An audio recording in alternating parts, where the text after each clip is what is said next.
Tapi ada orang Madura, waktu itu makhluk qiyam tidak berdiri. Ditanyakan oleh orang, sampai tidak berdiri apakah Rasulullah yang datang? Bukan, kebetulan saya itu mencret, sehingga saya tak ketawa orang, katakan dengan ini.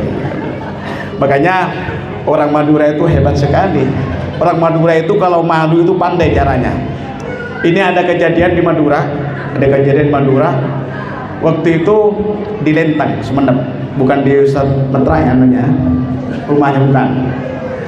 Itu tahlilan. Waktu tahlilan itu orang Madura ini mungkin apa makanya keliru, mungkin mincret. Kalau semua ini tahlilan. Dia kalau saya berangkat pulang nanti saya ketahuan, saya tuh berak di sini. Gimana caranya? Hanya duduk sendirian.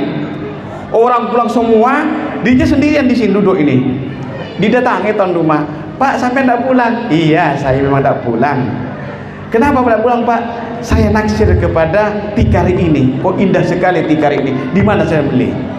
Berapa Pak saya beli tikar ini? 100.000. Bagaimana kalau saya beli 100.000? Enggak. Maksudnya yang orang Madura ini nanti kalau sudah dibeli nanti tikarnya itu mau dibawa, mau dibuang begitu kan, berak. Kata madu. Begini, berapa Pak? 100.000. Enggak, saya jual. Saya tawar 200.000. Enggak, tetap saya jual. Apapun saya jual. Kalau begitu bagaimana? Saya beli sampai tidak mau. Bagaimana kalau saya berain sekarang ini? Ya, gak apa-apa sudah berak. Ya, langsung lari. Ya, dia berak katanya. Lari akhirnya ini.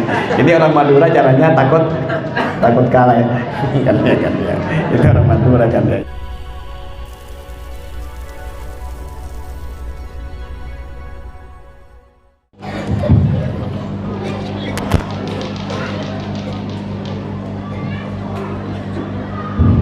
Assalamualaikum warahmatullahi wabarakatuh. Bismillahirrahmanirrahim. Alhamdulillahilladzi bi syari'atihi tahaqqaq al-masalih wal maqasid. Wassalatu wassalamu ala sayyidina Muhammad wa ala alihi wa sahbihi wa man sad. Amma ba'du. Hadratul mukramin, para kiai, para tokoh masyarakat, wal habaib al-izzah, wabil khusus pengasuh pesantren Salafiyah, tidak ada Syafi'iyahnya ya, Al-Aziz Kiai Hafiz Suhud yang saya muliakan, Ketua MWC, tapi bukan MWC, MWC Kalimantan Pontianak Utara. Kalau Nes bagus itu mengatakan bukan MWC tapi MWC, hanya jadi WC nanti. Terlupa juga Ketua Iksas. Saya menyangka tadi Ketua Iksasnya ini Habib, karena ada Hosen Al-Alawi lagi. Tapi Hosen itu di Timur Tengah ada dua. Ada Saddam Hussein, ada Hussein musuhnya Raja Saud, tapi kalah, hanya pindah ke Yordan. Tapi lihat potongannya ada Husseinnya juga ya. Tapi lihat hidungnya kok udah mancung kan ya. Ini namanya Habib swasta. Hadirin hadirat, santriwan santriwati yang berbahagia. Sebenarnya saya ini termasuk orang Bang Thayyib. Saya termasuk Bang Thayyib tidak pulang-pulang ke rumah, karena kemarin ketika beliau ini ngundang ke rumah, saya sudah ada di Malaysia. 1 minggu pulang diundang oleh Bupati Ketapang. Jadi saya mana kesut ini ngampung ke Bupati Ketapang. Dan kebetulan saya sendiri ini keliling, sampai adik saya mengatakan kakak ini tidak pernah hidup di bumi katanya, selalu di langit. Karena Pak Pasat Malolo itu kan dia dari pesawat 3 jam balik lagi ke sana, dari Surabaya subuhnya berangkat lagi, yaitu ke Batam 2 jam. satu kali 1 jam istirahat, yaitu ke Pontianak. Nunggu lagi 1 jam ke Ketapang, balik lagi ke sini. Namanya saya hidup di langit, katanya saya. Sangka langit itu di sana, katanya kalian. Tapi tidak apa-apa, jadi bak toyib, mudah-mudahan jadi amal perbuatan yang baik. Pesantren mengadakan peringatan Isra Mi'raj atau Maulid Nabi itu sangat penting sekali, dan suatu ketika pasti ada hikmahnya, pasti ada barokahnya, apalagi memperingati Isra Nabi Muhammad sallallahu alaihi wasallam. Pernah dulu ada orang ini ya mungkin disangka orang tidak baik lah, kadang pakai baju tapi laki-laki bukan perempuan, panjang baju, kadang-kala juga pakai, pokoknya tidak kena pokok kerjaannya ini. Lalu suatu ketika dia punya kelebihan. Apa kelebihannya? Setiap ada Maulid Nabi, setiap ada Isra Mi'raj itu, pasti dia memakai pakaian yang bagus dengan harum-haruman. Tapi selain hari itu, beliau ini apa? Tidak pernah pakai pakaian yang jelek. Semua tetangga ya mencibir, masyarakat itu banyak yang menganggap orang hina karena ketika meninggal dunia. Waktu itu tidak ada satupun masyarakat yang mau memandikan, tidak ada satupun masyarakat yang datang waktu itu karena orang jelek ini. Ternyata ini di Baghdad kejadian. Sekitar itu pada waktu itu ternyata tidak ada satupun orang yang datang ke mayitnya ini. Akhirnya ternyata ada orang, yaitu ada suara di langit ini, ya walillah, wahai wali Allah subhanahu wa ta'ala, hendaklah kamu berjumpa dengan Allah subhanahu wa ta'ala. Akhirnya mendengar semacam ini, semua masyarakat berbondong-bondong untuk memandikan mayitnya dan menguburkan. Ketika meninggal dunia ini, ada seorang orang alim bermimpi. Ternyata bermimpi anak ini ternyata berpakaian yang bagus-bagus, yang indah, langsung masuk ke surga dalam mimpinya ini. Kamu ini siapa? Saya inilah orang yang dianggap jelek oleh masyarakat, dan saya punya keistimewaan. Setiap Isra Mi'raj, setiap Maulid Nabi, saya selalu memakai pakaian yang harum-harum, yang bagus untuk menghormat Rasulullah sallallahu alaihi wasallam. Oleh karena itu, saya kira yakin pesantren ini kalau setiap tahun melakukan peringatan Maulid Nabi dan hari-hari Islam seperti Isra Mi'raj ini, pasti memiliki kelebihan-kelebihan maziyah yang diberikan oleh Allah Subhanahu wa taala. Allahumma amin. Yang kedua, orang yang berkumpul satu tempat itu ada fadilahnya, ada 4. Kata Nabi, majtama qaumun yadhkurullah illa hafathum malaika wa ghasyatur rahmah wa unsila fiha as-sakinah wa yadhkurullahu man indahu. Jadi tidak ada satu kaum yang berkumpul satu tempat yang tujuannya adalah untuk dzikir kepada Allah Subhanahu wa taala, mengkaji ilmu pengetahuan, memperingati Isra Mi'raj, kemudian membaca selawat, maka di tempat itu malaikat akan berkumpul berkeliling tempat ini, mengelilingi tempat kita sekarang ini. Tapi bukan malaikat maut. Kalau malaikat maut nanti kita banyak mati nanti. Kemudian apa? Yaitu akan dituruni oleh rahmat Allah Subhanahu wa taala. Artinya andaikan di tempat ini mau dapatkan musibah dari Allah Subhanahu wa taala, dengan berkumpulnya kita ini maka bisa menolak dari segala musibah itu. Itu namanya rahmat Allah Subhanahu wa taala. Kemudian apa? Wa unsila fi sakinah. Diturunkan malam ini adalah ketenangan. Yang punya hutang merasa tenang, tapi harus bayar hutang. Kemudian bapak-bapak yang sedang dimarahi oleh istrinya, itu insya Allah pulangnya tidak akan dimarahi. Makanya bapak-bapak caranya ketika istrinya marah-marah, ada caranya. Cukup baca selawat 3 kali.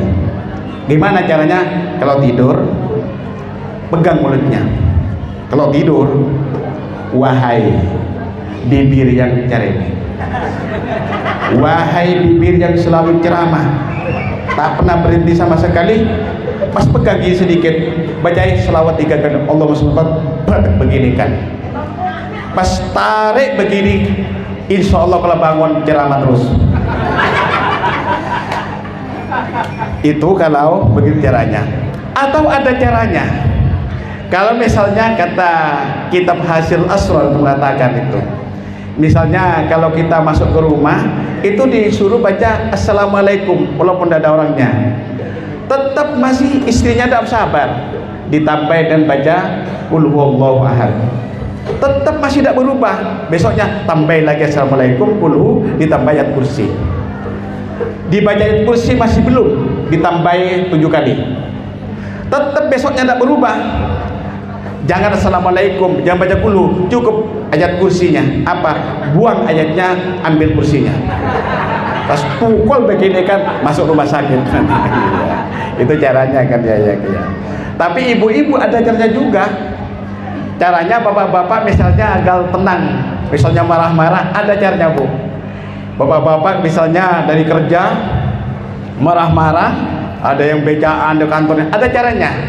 Maka ini kunci ini ilmu mahabbah ini.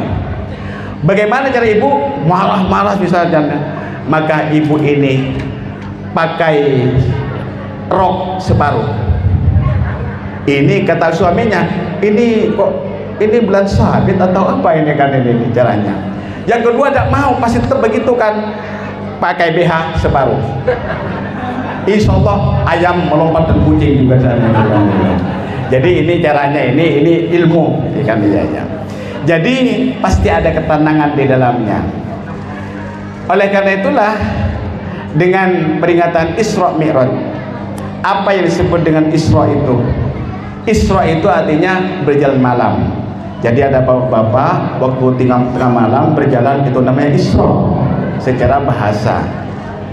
Jadi perjalanan Rasulullah itu dari Masjidil Haram ke Masjidil Aqsa ternyata ditempuh dengan begitu dekatnya waktunya. Padahal perjalanannya itu kalau pesawat 5 jam, itu pesawat.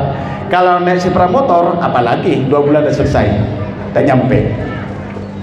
Itu kenapa demikian ini? Ini adalah pelajaran. Sesungguhnya Masjidil Haram ini termasuk masjid yang sangat mulia, dan Masjid Aqsa juga termasuk masjid yang mulia. Makanya kata Nabi mengatakan, la tashuddu rihala illa fi salasati masajidah. Janganlah kamu bersusah payah untuk berjalan kecuali kepada 3 tempat masjid. Satu adalah Masjidil Haram, 2 adalah Masjidil Nabawi, yang ketiga adalah Masjidil Aqsa. Berapa pahalanya? Pahalanya orang yang 1 kali sholat di Masjidil Haram sama dengan 100.000 kali sholat di luar masjid yang 3 ini. Kemudian kalau Masjidil Madinah berapa? Yaitu sama dengan 1.000 kali sholat di luar 3 masjid ini. Kalau Masjidil Aqsa berapa? 500. Maka oleh karena itulah, artinya ketika Rasulullah dijalankan oleh Allah dari Masjidil Haram ke Masjidil Aqsa adalah untuk menunjukkan kepada sejarah, karena kita ini jangan melupakan kepada sejarah yang disebut dengan jasmira. Jangan suka sekali-kali melupakan sejarah, karena sejarah itu penting juga.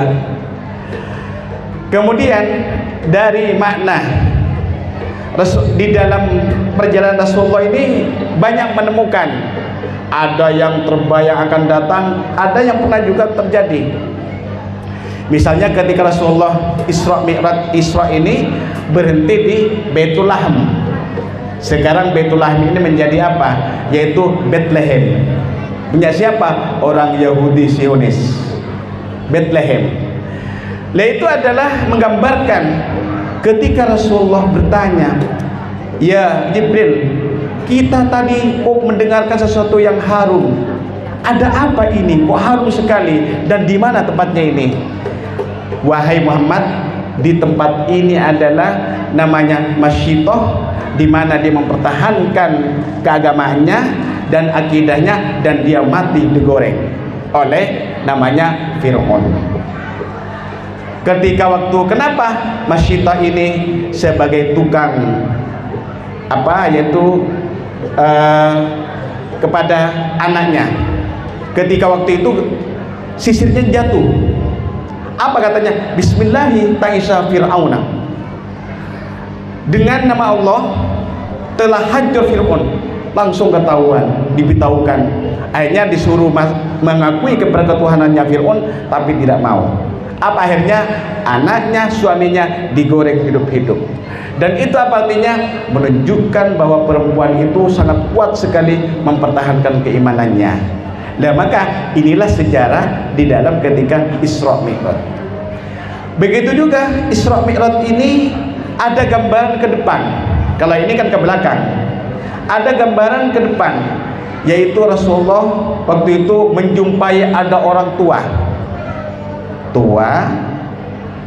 kemudian dagingnya jalannya begini, yang disebut dengan bukan toto kaladi, bukan. Ditanyakan, ya Jibril, itu siapa itu? Kalau saya menjawab, itu mbaknya siapa? Mbaknya Ustadz Hussein Alawi. Tapi bagaimana? Jawabannya malaikat, itu adalah gambaran bumi, dunia, bahwa dunia ini sudah tua dan itu akan berakhir, dan tanda-tanda sekarang kiamat sudah hampir. Makanya Jumat subuh itu jangan tidur. Kenapa? Kiamat akan datang. Nah, ini begini, ada ulama mengatakan bahwa sekarang ini Dajjal itu sudah turun, sudah lepas rantainya. Siapa Dajjal itu sebenarnya? Ternyata Dajjal itu lahir ada sejak Nabi Musa alaihissalam, ketika menyuruh untuk orang-orang menyembah, membuat sisa-sisanya bekasnya Jibril, kemudian menjadi kuda dan itu disembah. Siapa yang buat? Sam'un ini siapa ini? Dan inilah orang yang sangat kuat sekali. Dan bahkan Sam'un ini, Dajjal itu ternyata akhirnya itu ada satu tempat. Bagaimana ceritanya? Pernah suatu ketika namanya Ahmad At-Tamimi. Ahmad At-Tamimi sama Rasulullah itu berjalan naik perahu. Waktu itu dia ada tempat terus bawa angin, perahunya bawa angin terus. Ini ternyata ada di tempat khusus pulau. Dan di pulau itu ternyata ketemu dengan hayawan yang bisa ngomong. Hayawan itu bisa ngomong, akhirnya dibawa ke suatu tempat. Akhirnya siapa di dalamnya itu? Ternyata ada orang yang gempal sekali, rambutnya keriting, diikat dengan rantai besi. Ditanyakan, man anta, siapa kamu? Ana Dajjalun, sayalah Dajjal. Jadi Dajjal itu bukan besar orangnya. Kalau ada yang mengatakan Dajjal itu adalah besar, kalau belum masuk ke lautan sekian, itu keliru itu. Sehingga orang Madura mengatakan Dajjal neko talebet raja mata nak kecek kali salaja. Salah itu. Dajjal itu tidak besar, biasa, orangnya gempal, bukan buta, tapi di sini ini menggantung sehingga seakan-akan buta. Bagi orang Islam itu melihat tertulis kafir. Dajjal itu mengatakan, kamu dari mana? Saya dari Mekah. Apakah sudah Ahmad diutus? Sudah, maksudnya Muhammad. Saya sudah hampir keluar, sudah, kalau begitu. Terus tanya, apa tandanya kamu bisa keluar? Satu, kalau Ahmad Muhammad sudah diutus jadi Nabi, berarti saya sudah hampir keluar waktu itu. Yang kedua, kalau ada kurma, tahu kurma itu? Benekor korotoma, bukan. Kurma itu kalau ada kurma di Palestina, Syria, tidak berbuah lagi dan besar, itu menunjukkan saya sudah mau keluar. Ternyata sekarang ada namanya kurma baisan di Palestina, sekarang sudah lama tidak berbuah lagi. Berarti sudah hampir kiamat, Dajjal mau turun. Setelah itu apa lagi? Yaitu Sungai Tibrias. Danau Tibrias ini yang ada di mana? Ada di Israel, berdekatan dengan Yordania. Dan saya pernah melihat sendiri, karena saya pernah ke Yordan 2016 ini. Melihat sendiri saya sungai ini. Sungai ini kalau berkurang berarti Dajjal sudah mau turun. Ternyata sekarang sudah berkurang menjadi tinggal 16 meter. Berarti sudah hampir mau kiamat. Itu tandanya. Keempat, kalau ada sungai Dajlah itu sudah tidak ada airnya lagi, maka saya juga tanda-tanda saya mau cepat keluar. Ternyata sekarang sungai Dajlah yang dari Irak menuju ke Palestina itu sekarang sudah tidak ada airnya sekali, dan sekarang apa? Dibuat untuk jalan. Berarti kita siap-siap mau ketemu dengan Dajjal. Tapi jangan ngomong temannya yang begitu, ini Dajjal begitu, bukan kan ya. Siapa Dajjal ini? Dajjal ini katanya inna asyaddal fitnati ad-masihud Dajjal. Paling beratnya ujian, fitnah terbesar adalah Dajjal itu. Dan sekarang nampaknya ciri-ciri ini sudah muncul. Bahkan katanya Hafid Umar bin Al-Hafid katanya Dajjal ini sudah lepas tali borgolnya katanya ini kan ya. Lalu kita ini mau apa kita ini? Kita sebagai umat Islam tenang-tenang aja karena kita masih Islam. Dan ternyata Dajjal itu sekarang orang Zionis atau Palestina menyediakan 7.000 anak muda-muda berpakaian hitam semuanya, dan dia akan mengatakan katanya nanti akan turun yaitu orang terhormat. Ternyata siapa? Dajjal sana. 7.000 disediakan itu. Maka oleh karena itu kita siap-siap menghadapi kepada Dajjal. Bapak berani kepada Dajjal, Pak? Bapak ini takut katanya kan? Berani kepada Dajjal, Pak? Takut. Maka oleh karena itulah kita sebagai umat Islam, karena menghadapi bahwa bumi ini sekarang sudah tua dan kemarin terjadi ada namanya gempa bumi, dan umat Islam sekalipun punya salah kepada Allah Subhanahu wa taala tidak langsung disiksa di dunia. Nabi mengatakan inna ummati hati ummatun marhumah laisa la fid dunya innama adabu fil akhirah as-salalu wal fitanu wal qatlu wal balaya. Sesungguhnya umat saya ini, kata Nabi Muhammad, itu umat yang rahmat. Artinya walaupun melakukan dosa di dunia tidak akan diturunkan di dunia ini. Kalau umat dahulu langsung maksiat turun adab, tetapi umat Muhammad tidak. Kemudian apa yang adabnya ini? Ada 3 adab dari Muhammad ini kalau berdosa. Satu adalah az-zalalu. Apa zalalu? Yaitu gempa. Makanya saya berdiri sekarang ini. Kenapa? Takut ada gempa, bisa dari duluan saya tuh. Kalau ada gempa bisa dari duluan saya kan ya. Gempa. Kemarin kejadian di mana? Gempa ini kalau di darat gempa, kalau di lautan tsunami. Tsunami ternyata bahasa apa? Bahasa Jepang. Tsunami itu tsunami masih. Tinggal tsunami. Lebih besar lagi ke tsunami nanti kan ya. Lah, Dajjal ini saya namanya gempa ini kemarin malam terjadi di Turki. Pertanyaan sekarang kita, kenapa kalau orang Yahudi melakukan dosa pada orang Palestina kok tidak disiksa oleh Allah? Orang Korea, orang Swiss, orang Amerika minum mabuk-mabukan kok tidak turunkan adab oleh Allah? Ternyata saya memiliki jawaban. Pernah suatu ketika Nabi Ibrahim alaihissalam bertanya kepada Allah Subhanahu wa taala, ya Allah, Engkau yang menciptakan Adam, Engkau yang menjadikan Adam, dan juga kemauan Engkau. Tapi kenapa Adam ketika salah sedikit, satu kali salah, langsung Engkau cap sebagai orang yang durhaka? Asa Adam rabbahu fagawa.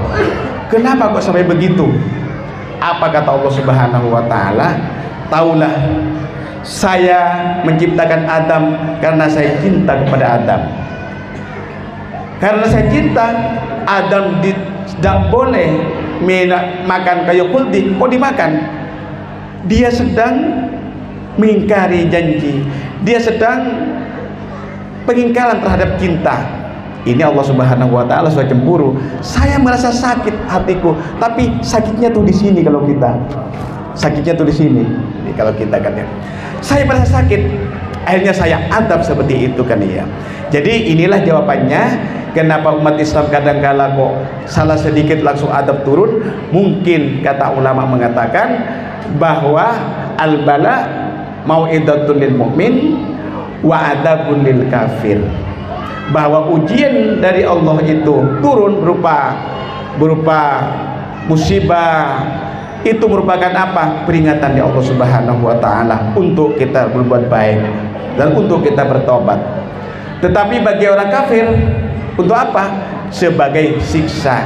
Jadi walaupun ada sekarang ini di mana-mana jadi gempa semacamnya ini, kita tidak boleh putus asa. Semua dari Allah Subhanahu wa taala. Nampaknya airnya sudah kurang ini. Air. Maksudnya air.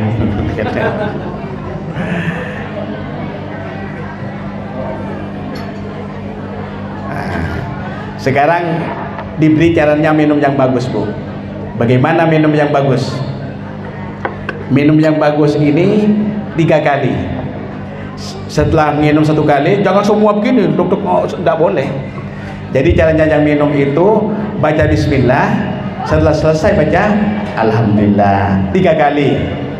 Insya Allah katanya tubuh kita itu akan sehat walafiat dan tubuh kita itu akan mengarahkan kepada kebaikan. Makanya saya ini sekarang bismillahirrahmanirrahim.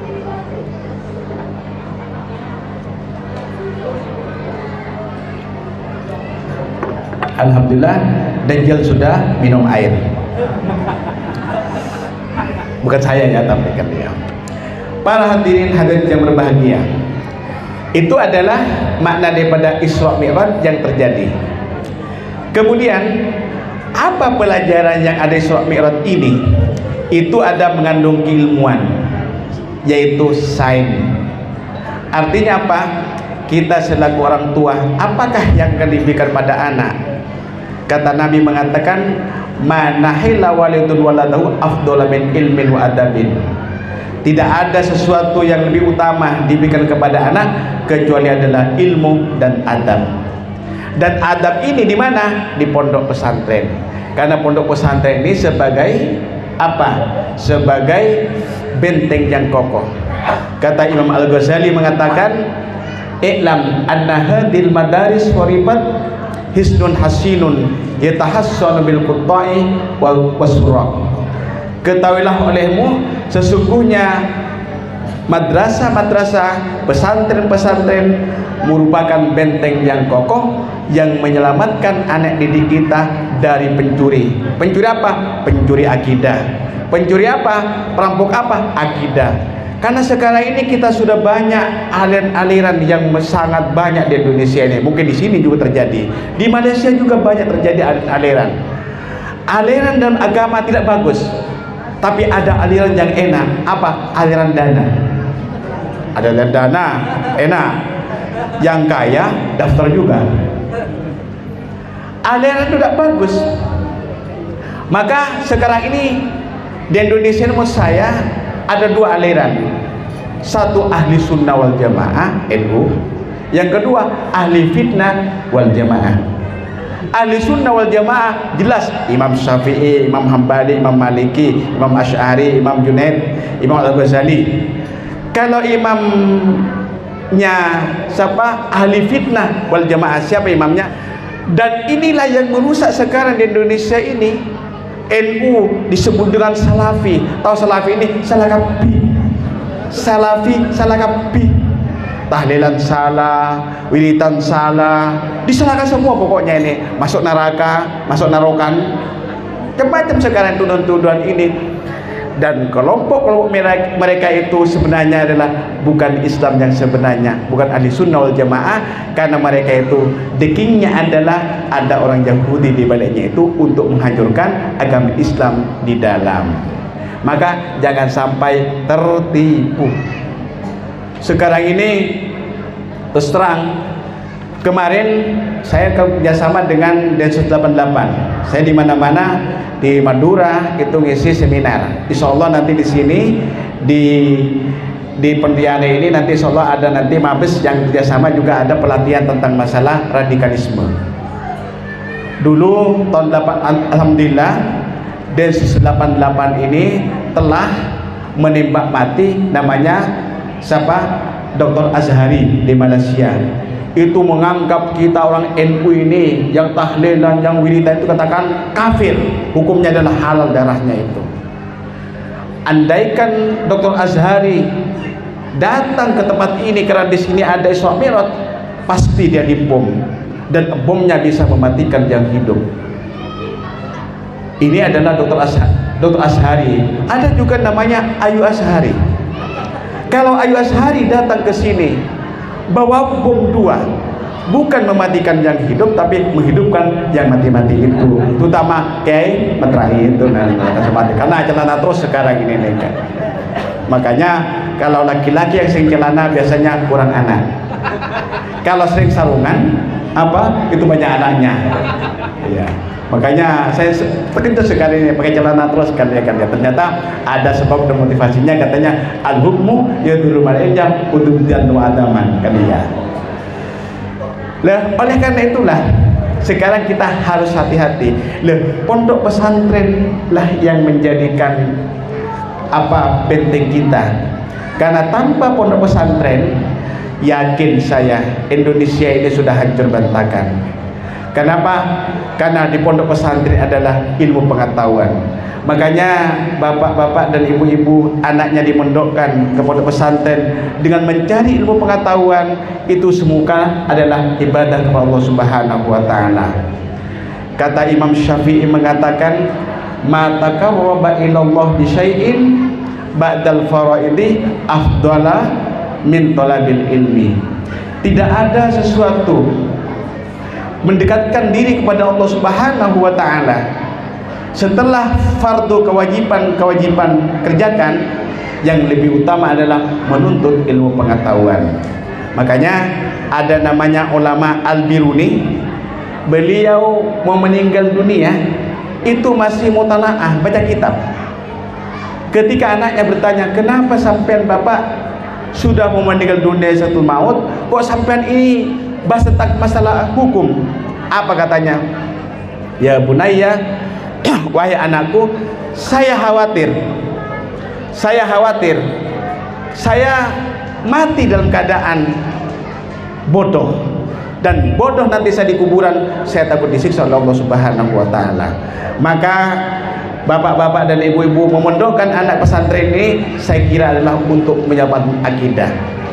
Pernah suatu ketika Nabi Yakub alaihissalam setelah ketemu dengan putranya namanya Nabi Yusuf alaihissalam, sampai Nabi Yusuf bertanya, "Kenapa ya abati limada dahabat ainakah?" Kenapa mata bapak ini kok sampai buta karena tidak berjumpa dengan saya, tidak ketemu dengan saya? Alam ta'lam annallaha yajma'u yaumil qiyamah. Apa kita tahu engkau bahwa kami nanti dari kiamat akan berjumpa engkau nanti dari kiamat? Kenapa kok engkau sampai bapak sampai menangis, mata sampai buta itu? Apa kata beliau? "Ya balah ya bunayya, hasitu antas bula dinahum fatafriqu baini wa bainak." Saya memang betul kamu perkataannya, saya khawatir kalau saya berpisah dengan kamu, saya khawatir agama kamu itu menjadi rusak. Ketika kamu akidahnya tidak benar, kamu tidak mungkin berkumpul nanti dari kiamat dengan saya. Maka yakin bapak-bapak sekalian yang memondokkan anak adalah untuk nanti berkumpul, dan anak ini kalau baik nanti bisa mengangkat derajatnya orang tua itu.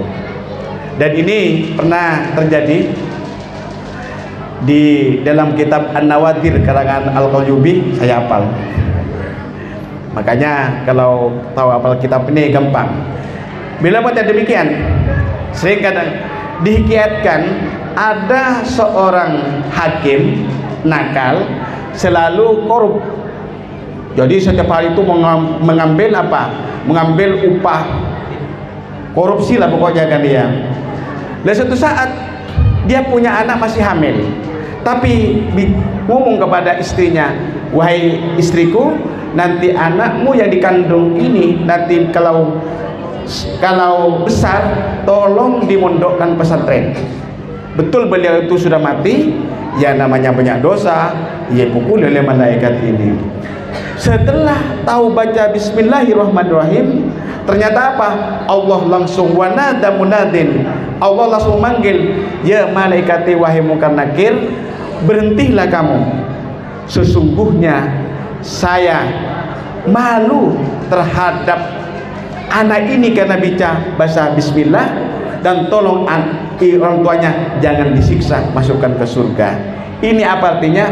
Bahwa orang yang memondokkan anak itu hanya tahu bismillah, itu bisa diselamatkan dari adab kubur, apalagi untuk ilmu-ilmu yang banyak.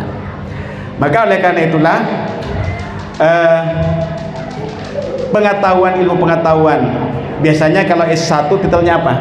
S1, S ya, SAG, agama, ada SPDI. Kalau S2 pakai M. Kalau S3 doktor. Nah, saya doktor S3 kan ya. Kalau SAG, SPD, tidak punya pekerjaan, namanya apa? Sarjana penuh derita. DRS di rumah saja. Titelnya ada teman saya itu SE, titelnya SE. Ternyata pulangnya memelihara entok. Saya katakan SE apa? Sarjana entok. Kemudian ada juga teman kalau di atasnya kuliah M, apa namanya? MAG, Magister Alam Gaib. Kemudian MPD, Magister Pendidikan. Tahu MM tidak bekerja sama sekali. MM itu artinya kan Magister Manajemen, tidak bekerja. Apa MM? Meng. Di atasnya ada doktor. Doktor itu bukan mondok di kantor, bukan kan dia. Kadang-kadang ada mengatakan doktor mondok di kantor. Itulah macam-macam ilmu. Kalau ingin profesor, banyak ngarang buku, banyak ngarang jurnal, jadi profesor. Berapa gajinya? 15 juta di pemerintah. Muntah ini boleh, Rogi. Tapi jangan bukan saya, bukan. Itu macam-macam daripada tingkat masalah sarjana. Karena sekarang tidak cukup ilmu hanya SD, SMP, tidak cukup, harus sarjana. Kenapa demikian? Karena dengan ilmu ini sebagai bentuk ibadah Allah Subhanahu wa taala. Kemudian juga ilmu juga tidak cukup, harus adab, yaitu takramah. Kata Abuya Sayyid Muhammad Alwi Al-Maliki mengatakan al-adab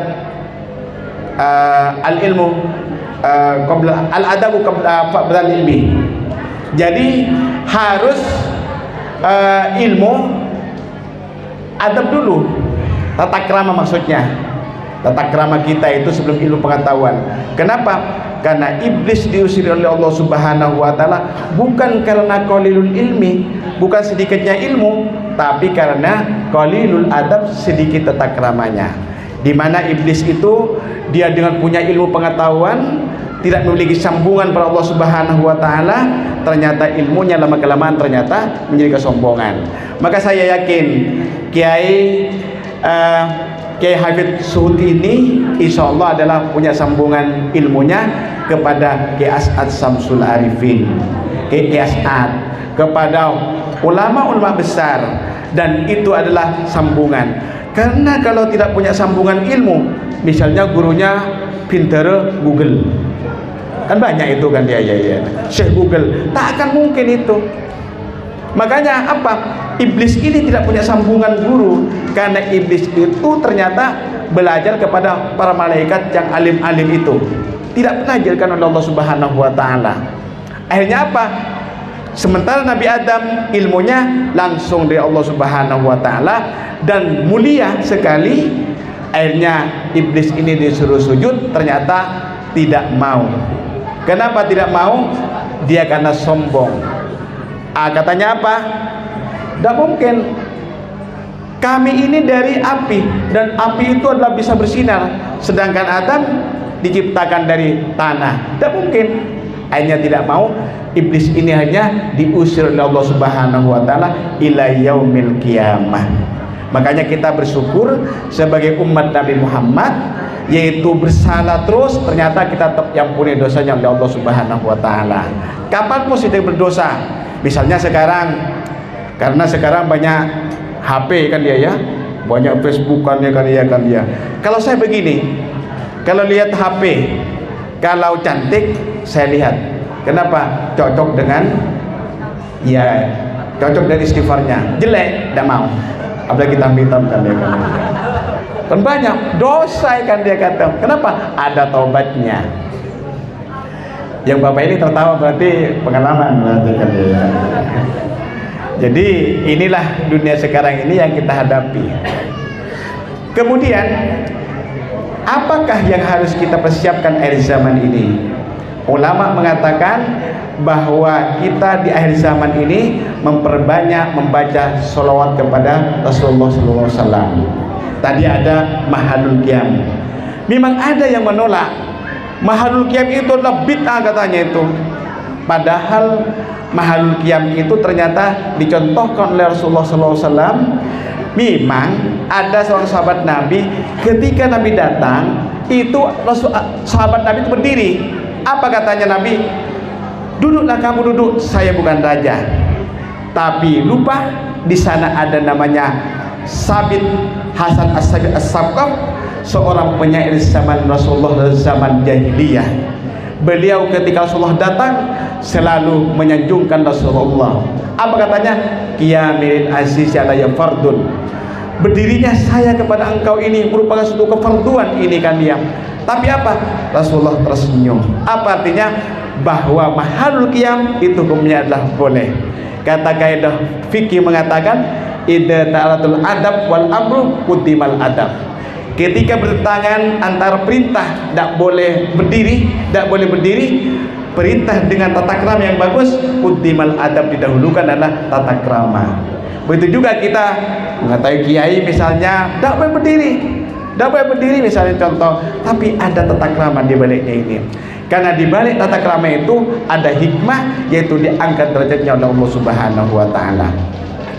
Maka oleh karena itu selawat kepada Rasulullah. Kata Syekh Ad-Dimyati mengatakan, Asy-Syathah mengatakan di dalam syarahnya Azkiyah, as-salatu 'alan nabi taqumu maqamat tarbiyah. Sesungguhnya selawat di akhir zaman ini kedudukannya sama dengan dia ikut tarekat di hadapan para ulama yang ahli tarbiyah. Jadi barang siapa yang tidak punya guru, cukup baca selawat 1000 kali satu hari, insya Allah ini sebagai cukup untuk kita langsung kepada Allah Subhanahu wa taala. Makanya tadi Mahalul Qiyam itu adalah penting. Kita bagaimana caranya ketika selawat Nabi Mahalul Qiyam? Katanya kita menyambungkan hati kepada Rasulullah. Kalau orang Turki pegang ininya, hatinya ini apa? Wahai hatiku biar bersihlah kita. Setiap Rasulullah sebutkan. Dan Mahalul Qiyam dan baca selawat ini, itu ada kiai mengatakan bahwa Rasulullah akan datang katanya ke tempat itu. Saya dulu ragu, betul apa enggak ini kata saya. Kapan Rasulullah datang ini? Habib kan banyak.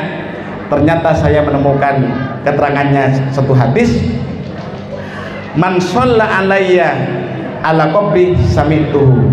Barang siapa yang membaca salawat di atas kuburan saya, samituhu, saya mendengar. Wa man shalla alayya na'iyan ablautuhu.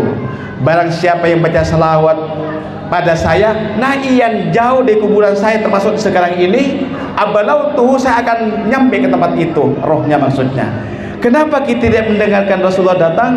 Mungkin dosa-dosa yang kita lakukan terlalu banyak niku HP. Selain ini HP tak tengok iman, antara iman dan iman. Katakanlah kan dia. Maka apa? Rasulullah betul-betul datang ke tempat ini. Tapi saya 4 tahun yang lalu, satu saat ketika menurut qiyam Isra Mi'raj juga, ada orang di depan saya menurut qiyam ini, dia berdiri jatuh lagi, berdiri jatuh lagi. Aduh, kata saya, mungkin ini orang ini berjumpa Rasulullah ini. Karena begini, dulu ada namanya seorang anak muda masih kecil kayak gitu di Jawa Tengah. Setiap ada makhluk qiyam, dia semaput. Anak ini terus semaput ketika pembelajaran ini. 1 bulan, 2 bulan terus kita ikutin ini sampai dusung. Ditanyakan anak ini, wahai anakku, kenapa kamu setiap makhluk qiyam di tempat ini kamu kok semaput? Saya bapak langsung melihat orang yang sangat tampan di depan saya ini, yaitu wajahnya indah sekali, di sampingnya itu ada 4 orang. Ternyata saya melihat yang di tengah ini saya tidak kuat sehingga saya semaput semacam ini. Ternyata apa? Rasulullah SAW yang datang kebetulan ini. Tapi waktu itu saya 4 tahun yang lalu itu Isra Mi'raj, dia ketika waktu baca selawat ini jatuh lagi, jatuh sampai 5 kali jatuh. Saya tanya setelah itu, paling bapak ini berjumpa Rasulullah ini atas saya. Dan saya kagum setelah makan bersama ini, Pak, saya mau tanya sampean tadi kok sampai jatuh bangun tadi ini, kenapa begitu? Apakah sampean menjumpa sesuatu yang sangat indah? Apa katanya? Tidak. Kenapa sampai begitu? Kebetulan kaki saya ini terinjak kepada kabel bengkang. Berarti apa Pak? Saya dikena strom listrik. Jadi kalau nanti ada orang yang semau begitu, jangan langsung mengatakan berjumpa Rasulullah kami ya, mungkin terinjak kabel bengkang.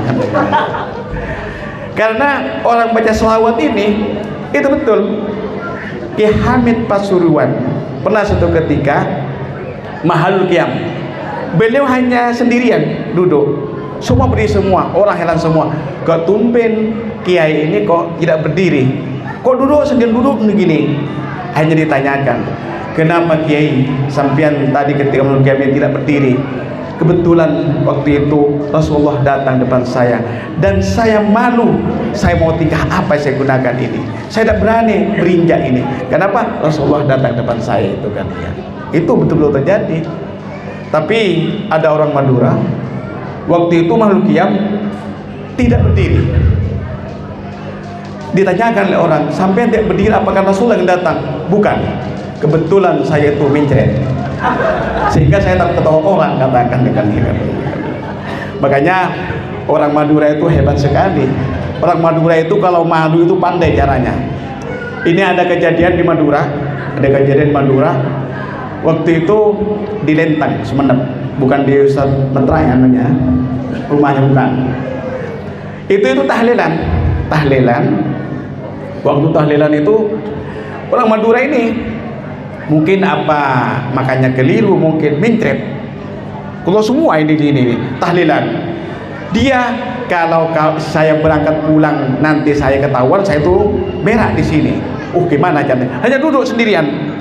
Orang pulang semua, dia sendirian di sini duduk ini. Didatangi tuan rumah, Pak sampai tidak pulang? Iya, saya memang tidak pulang. Kenapa tidak pulang Pak? Saya naksir kepada tikar ini. Kok indah sekali tikar ini. Di mana saya beli? Berapa Pak saya beli tikar ini? 100.000. Bagaimana kalau saya beli 100.000? Enggak. Maksudnya yang orang Madura ini nanti kalau sudah dibeli nanti tikarnya itu mau dibawa, mau dibuang begitu kan, berak. Kata madu. Begini, berapa Pak? 100.000. Enggak, saya jual. Saya tawar 200.000. Enggak, tetap saya jual. Apapun saya jual. Kalau begitu bagaimana? Saya beli sampai tidak mau. Bagaimana kalau saya berakin sekarang ini? Ya, gak apa-apa sudah berak. Ya, langsung lari. Ya, dia berak katanya, lari akhirnya ini. Ini orang Madura caranya takut kalah ya. Kan dia. Ini orang Madura kan dia. Hebat orang Madura kan dia. Saya melihat ibu-ibu sudah miring-miring, bapak-bapak sudah miring ke samping, yang ibu sudah miring ke sini. Itu tanda-tanda andaikan ayam itu mau bertelur. Maka oleh karena itu, lebih berjam-jam sudah. Aduh, alhamdulillah lebih 1 jam saya pidato sudah ya. Mudah-mudahan bermanfaat, dan dengan Isra Mi'raj ini kita mudah-mudahan mendapatkan syafaat dari Rasulullah SAW, dan istiqomahan ini akan menjadi amal kita yang baik, karena istiqomah itu adalah ainul karamah. Demikian dari saya. Wa qad yurja bi jar'i burun wala burun lima jarah lisan. Kalau pedang memiliki tubuh pasti dia sembuh, tapi kalau lisan memiliki hati kemana mbak dicari? Kecuali kecepot kulana pote salopot kutu narte. Paham mbak ya? Bahasa anu ini, bahasa India. Ham tum harehe tum haresan. Alhamdulillah jadi santri. Nanti insya Allah menjadi orang yang senang. Tepuk tangan sama-sama kami.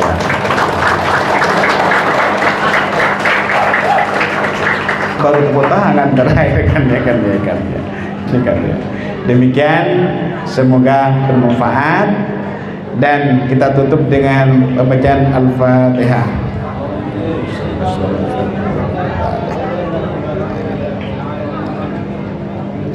Bismillahirrahmanirrahim. Alhamdulillah hamdan hamidin hamdan syakiran.